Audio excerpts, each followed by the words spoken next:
Olá, meu nome é Rubens e eu te convido hoje para um papo de irmãos. Vamos falar sobre o Dia das Mães. Hoje, dia 14 de maio de 2017, aqui no Brasil se comemora o Dia das Mães. Agora eu te pergunto, isso tem algo a ver com o cristianismo? Isso é algo que o nosso Deus aprova, desaprova? Tem algum problema nessa tradição? Qual o mal há nisso? Existe algum mal nisso? Vem comigo.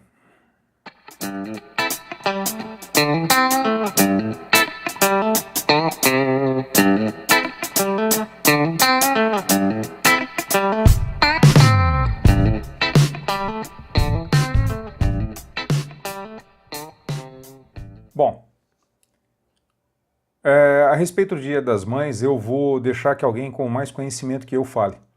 Nós vamos ver agora um vídeo que foi gravado alguns anos atrás por um filósofo num programa de televisão, e ele vai falar a respeito desse costume. Da onde vem, da onde surgiu, como se iniciou esse costume, de que povo é oriundo esse costume, de qual fé, né, qual religião iniciou esse costume. Não sei se você sabe, eu sei que talvez você pense que é algo do comércio, que é uma invenção do século XIX, como alguns historiadores ensinam. Na verdade, alguma prática com data marcada, sim, a partir do século passado, no século XIX, na verdade. Mas isso é muito mais antigo. Acompanha comigo o que esse filósofo vai falar, no final a gente conversa mais um pouco, tá bem? Agora, e esse Dia das Mães? Quem inventou esse Dia das Mães? Quando surgiu?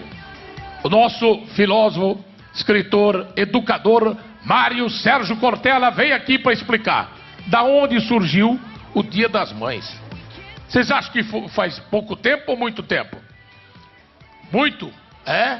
Vocês estão bem informados, então vamos saber. Mário Sérgio Cortella, vem aqui. Grande Mário. Ele que tem na janela tem um exemplo de mãe. Bom demais. Ao lado dele. Mário, afinal, o Dia das Mães, muita gente acha isso é coisa do comércio. Vamos ficar perto da galera lá. Também é, mas não é Também só. é coisa do comércio. Mas tem história muito antiga. Então, no Brasil, este ano, o Dia das Mães está fazendo 77 anos, como oficial. Quando começou o Dia das Mães do Brasil? O Dia das Mães começou no Brasil em 1932. No dia 5 de maio de 1932, o Getúlio Vargas, que era aquele que dirigia o país na época, oficializou o Dia das Mães como sendo o segundo domingo de maio. Mas lá no exterior também é segundo domingo de maio? Não, se você Fora do tem Brasil? maio é na história. Por exemplo, nós não podemos esquecer que o Dia das Mães está vinculado à divisão das estações. No hemisfério norte do planeta, enquanto nós estamos aqui no outono, o resto do mundo na parte de cima está na primavera. E primavera lembra vida, lembra capacidade de reprodução, lembra fertilidade.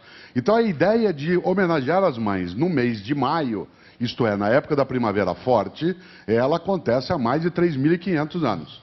Aliás, o mês de maio tem um nome por conta disso. Porque o mês de maio tem o nome por causa de Maia. Maia era o nome de uma ninfa, que é uma forma de divindade entre os gregos. Aliás, da palavra ninfa, ninfa significa noiva. Ah, é? E quando você vai ao lado de uma noiva, né, para entrar na igreja, chama paraninfo. Né, Olha porque aí. para é ao lado. Então, paraninfo é aquele que vai Ao de lado braço da dado com a noiva. noiva. E Maia era uma ninfa. Maia significa mamãe, mãezinha.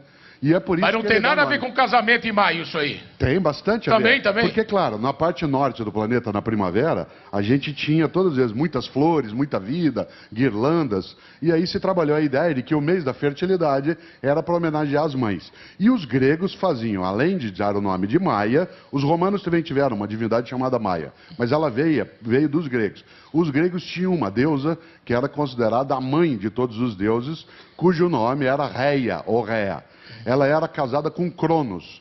Cronos era o deus do tempo, tanto que você sabe, cronômetro, Claro. Cronologia, etc. Cronos, o deus do tempo, ele recebeu um dia um aviso, né, de uma das feiticeiras de que cada filho que ele tivesse, ele ia tentar um dia destroná-lo. E Reia, para evitar isso, o último filho que nasceu, porque cada um que nasceu, Cronos engolia. Aliás, a frase é clássica, o tempo devora seus filhos. Ou seja, nós um dia vamos partir exatamente por isso. E aí Réa, a mãe, resolveu esconder um deles.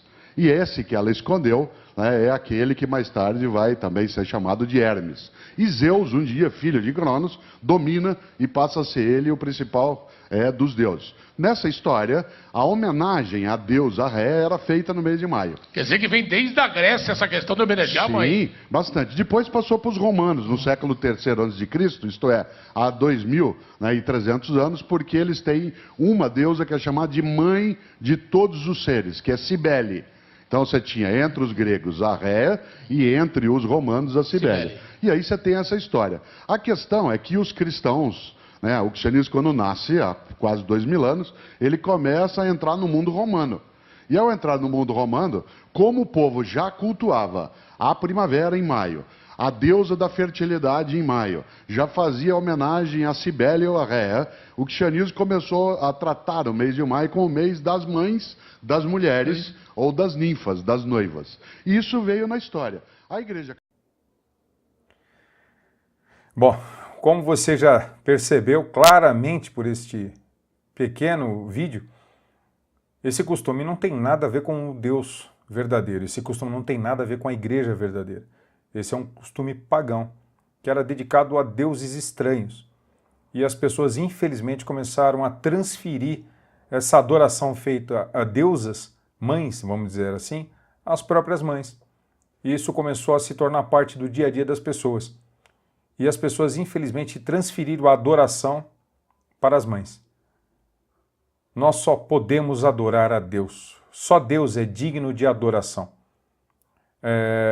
Quando você transfere essa adoração a qualquer outro ser humano, você está fazendo o que é desagradável a Deus. Portanto, fica claro que muita gente sincera e muita gente que teve conhecimento dessa informação tomou uma atitude assim como eu. Parou de praticar esse tipo de coisa. Eu não sei se na sua mente isso incomoda você ou não, se você talvez aí vendo o vídeo está dizendo, o que tem de mais, qual o problema? Mas o fato é que muita gente percebeu que isso é desagradável ao Pai, e nós procuramos obedecer o mandamento do Cristo que diz que devemos amar a Deus sobre todas as coisas. Então, se existe a possibilidade do meu Pai ficar triste ou achar que eu estou desobedecendo Ele, ou achar que eu estou entregando a qualquer outra pessoa, inclusive a minha mãe, uma adoração que pertence a Ele, sem sombra de dúvida nenhuma, eu vou abandonar esse costume.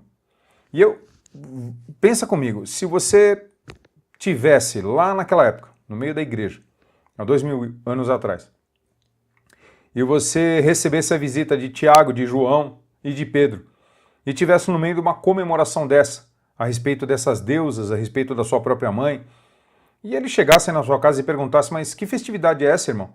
Aí você explicasse para eles o que você acabou de ouvir da boca desse filósofo. Será que Pedro, Tiago e João ia dizer, poxa, vou participar dessa festa também? Ou eles diriam, irmão, se arrependa. Isso não tem nada a ver com o nosso Pai. O Messias nunca faria isso. Isso entristece o nosso Pai. Arrependa-se dessa conduta. Qual você acha que seria o papel deles naquele momento na sua vida?